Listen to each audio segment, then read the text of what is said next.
Welcome back. It's actually funny you show up because I was just talking to myself about you. Yeah, no kidding. Good to see you. So today we're talking about feelings, which is kind of what we do all the time. One could say this channel is just about feelings and we just happen to specialize very heavily in fear. Maybe our channel's more about emotions and we talk a lot about them oceans. Them oceans, you know, like we do lots of fear of water, but you get it. Today we're going to talk about very complex emotions because I don't know about you guys, but I have lots of complex feelings about things.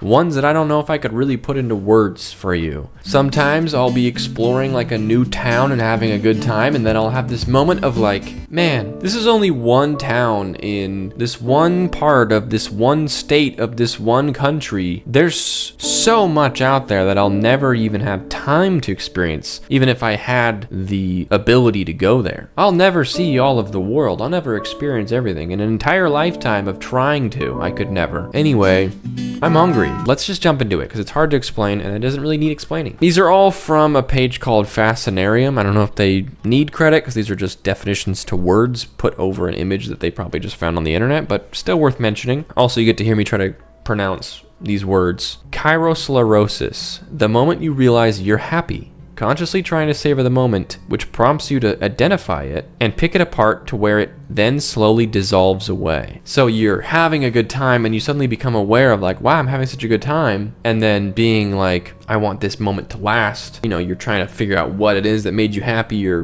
what you did to get here and how you can do more of it. And by kind of like zooming out on it and overanalyzing it, you kind of like diminish it. I feel like I feel this one. I don't know if I feel it quite like this, but I definitely get that this is a thing. I used to do this so much, and I hope that me remembering that I used to do this doesn't bring it back. This was actually a thing I hated, but whenever someone said something really funny or I was having so much fun where I was just laughing really hard at something, every time I would be laughing super hard about something, I would always suddenly be like, why are you laughing? And then I would be instantly taken out of it.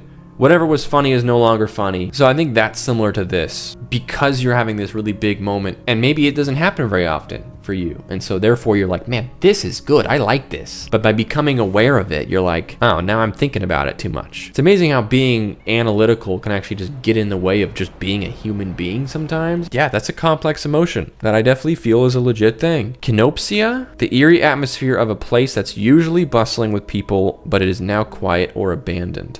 I feel like this is the feeling that liminal space and like the back rooms, probably more liminal space, dip into. But yeah, we know this one very well. It is like that otherworldly, like this is a place I know, but something's wrong. There's also something probably deep within us as just people that whenever you're somewhere that feels like there should be people, but there aren't, it feels like you shouldn't be there. Like if you take a wrong turn in like a big building looking for the bathroom and you end up in some hallway that's like kind of long with a bunch of doors and there's no one there, you're like, I'm not supposed to be here. Even if you didn't pass any signs like wrong way, don't go this way, trespassing, whatever, you just know if there's no one there, you shouldn't be there either. And I think that's a lot of this probably. Yeah, I like this one. Pretty good. Catoptric tristacy is how I'm going to say that one. The sadness that you'll never really know what other people think of you, whether good, bad, or if at all. It's worded in a way where you'd think that they mean the sadness that you'll never know what just people in general think of you, good, bad, or not at all. And I think that that's one topic that I don't really relate to, but the idea that you'll never truly know what any one person thinks of you. Think of the closest person to you in real life. Think of the closest you've ever been to someone. Did you 100% know what they thought of you? Probably not quite. Probably like your hope is yes, but you don't see their actual thoughts. Like, I don't want to call myself out here, but there's definitely people in my life that I think differently of than how I act towards them. Like, usually it's because I'm being nicer to someone that maybe I don't super like that much, you know? And that's probably something we all can relate to. And so because of that, their perception of what I think of them is probably very different than what I actually do. And so if someone really close to you, they could think all good things of you, but they might have one little thing about you that they've never said, you know? You don't really know. So I don't know, maybe I'm overthinking it, but this is definitely a complex feeling of feeling sad that you'll never really know. You can definitely make yourself go crazy thinking about this. I don't think that this is a healthy thing to think. I don't really see any good coming from obsessing over what people think of you, for one thing, and then that you'll never really know. Even if you truly trust this person, I can't really know. Like, it just seems like a recipe for disaster to kind of go a little crazy on the people in your life. But very interesting. This is actually, I'm having a great time. We're only 4 in. This is sick. Onism, the awareness of how little of the world you'll get to experience. Yes, this is one that I mentioned already. This is something that I feel a lot. This is something that I feel when I am experiencing a new part of the world where I'm realizing, man, this is such a small, teeny, microscopic slice of the world. I'm never gonna get to see it all. Not at this rate, and probably no matter what rate I go, I'll never see it all. So this one gets me. It makes me a little sad. I mean, it makes perfect sense. It's like, of course you can't see all of the world and experience it all, but that doesn't mean it doesn't make you sad that you're missing out. Maybe it's just FOMO, just the fear that you're missing out on stuff and you just want to see it all and do it all, but you can't. You got to be happy with what you do have and what you do get to experience. And push yourself to have more experiences, of course, but just know that you'll never have all of them. Yeah. We all should go outside more, probably. Agnosthesia, the state of not knowing how you truly feel about something. You look for hidden clues in your behavior to help you find out your feelings. I'm gonna have to noodle on this one. I don't know how I feel about it. Get it? 'Cause that's about feelings. You feel something about something, but it's maybe too complicated.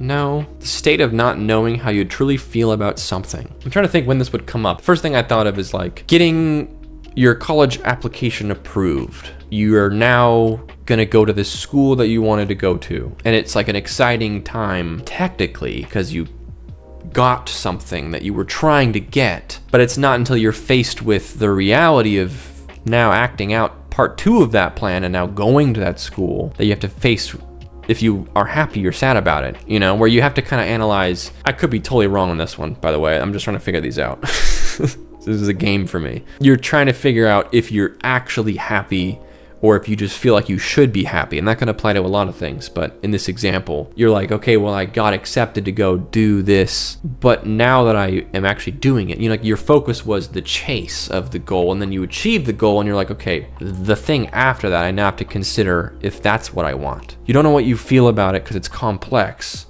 And instead of just telling yourself what you feel about it, you look for hidden clues in your behavior. Like, are you excited to talk to people about this thing coming up? Are you finding yourself thinking about all the things that could go wrong in this thing coming up? I've definitely experienced the first half of this where you kind of have to figure out if you really like something or if you just feel like you're supposed to. So you kind of go through it and you're like, if I'm really honest with myself, I don't actually like this. I'm not happy about this. So it could be that sort of thing, but it could be much deeper than that. The looking for hidden clues in your behavior to help find out your feelings feels connected to the one where you are happy and you start analyzing and identifying why you're happy, and it kind of takes you out of it. By analyzing your own feelings so much, you're kind of bypassing feeling them.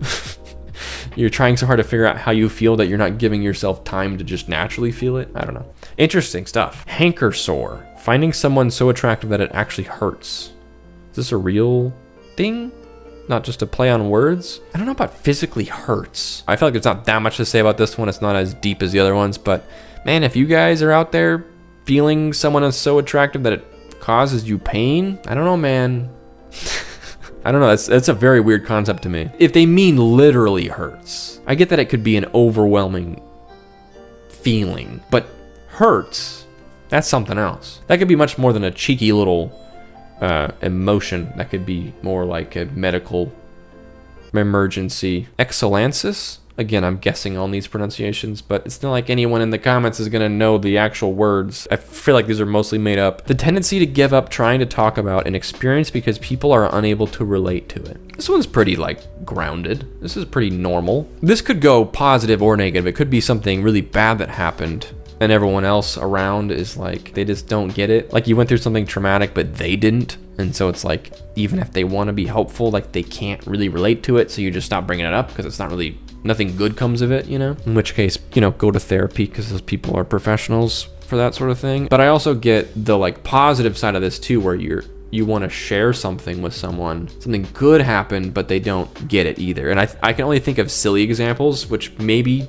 aren't quite what this is getting at, but oh, this is a good example. There was the kid who just beat Tetris recently, right? Luckily, Tetris is a big enough thing where it's a lot of people get it, that this is a big deal, that someone played Tetris finally, after 34 years, finally got to the point where the game could no longer go because they reached the end of the code, basically, or to the point where the code can no longer function, which is beating the game in every sense of the word. But there's people that don't care. You know, there's been news anchors being like, go outside. Get some fresh air. Beating Tetris is not a life goal. This big community of all going crazy over the fact that someone after 34 years finally beat the game. I don't get it. Therefore, I don't like it. And I think it's on us as good people to try to understand things, even if we're not into them, you know? I think that's just a good thing to do, so it's not an excuse for people being like, this thing is meaningless because it's not my experience. You know, it means something to someone else. And so you choose to not talk about something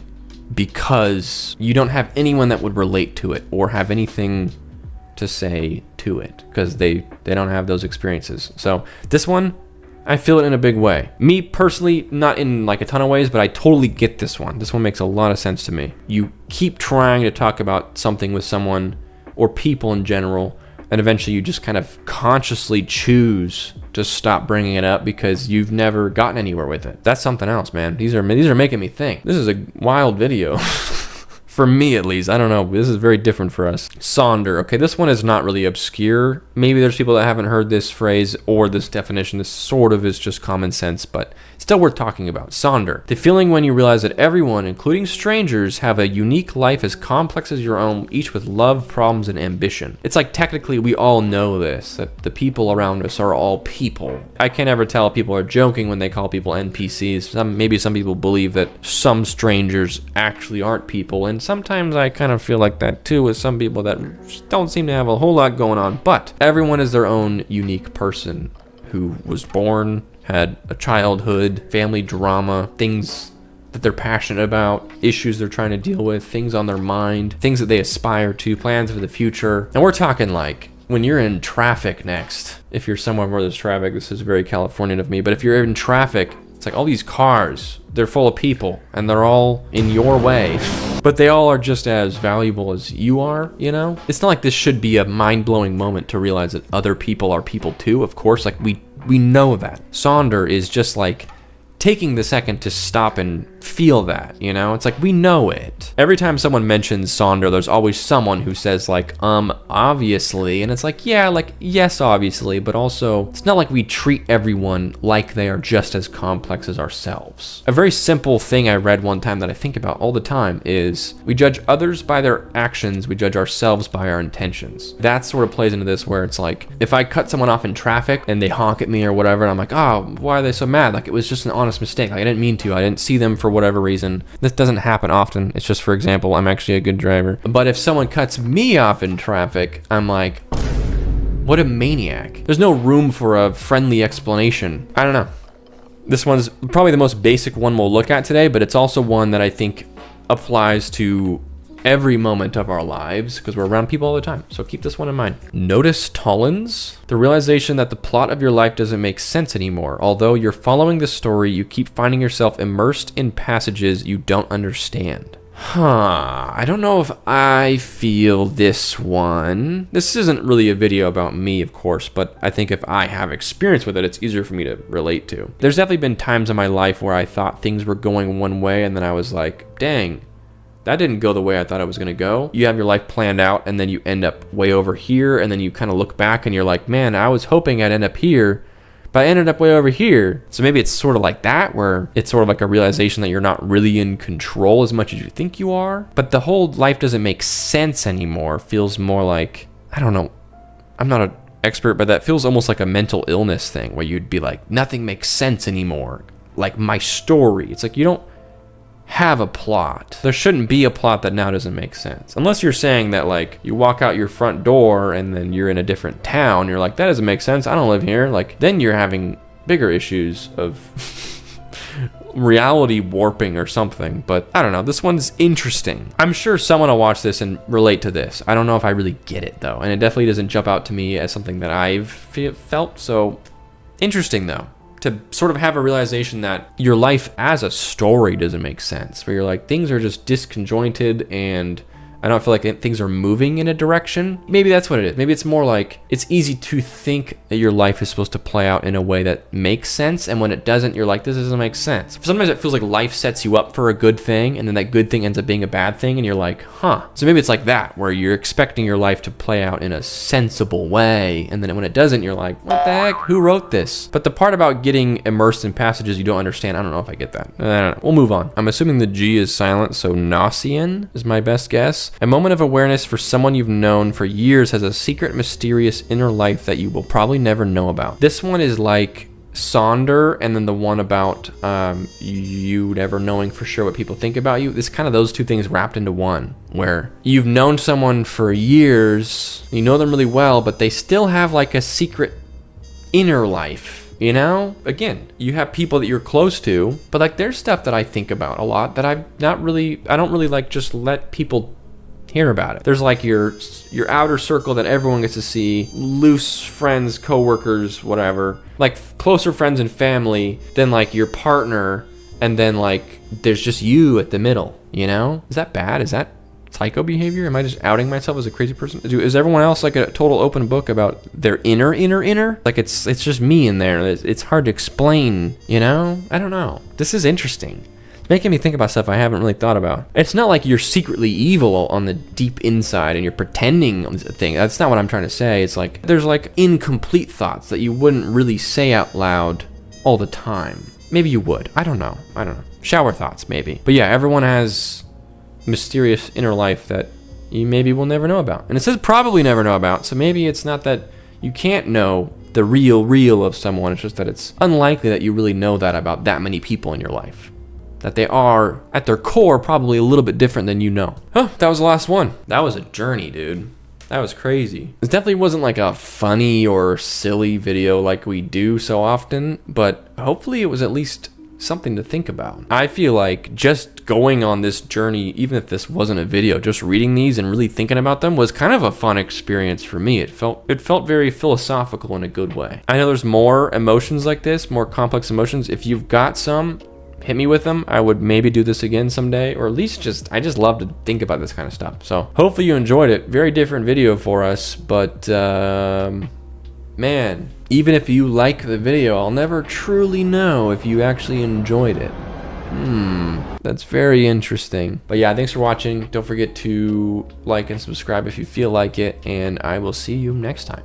Thanks for hanging out and just talking about life, I guess. That's pretty cool. This feels like similar energy as my night feeling video, which I want to do more of that style. So hopefully just being a little bit self-aware and thinking about the world and people. Hopefully that was fun for you. It's fun for me. I love it. So hopefully I'm not the only one. Thank you. Bye-bye.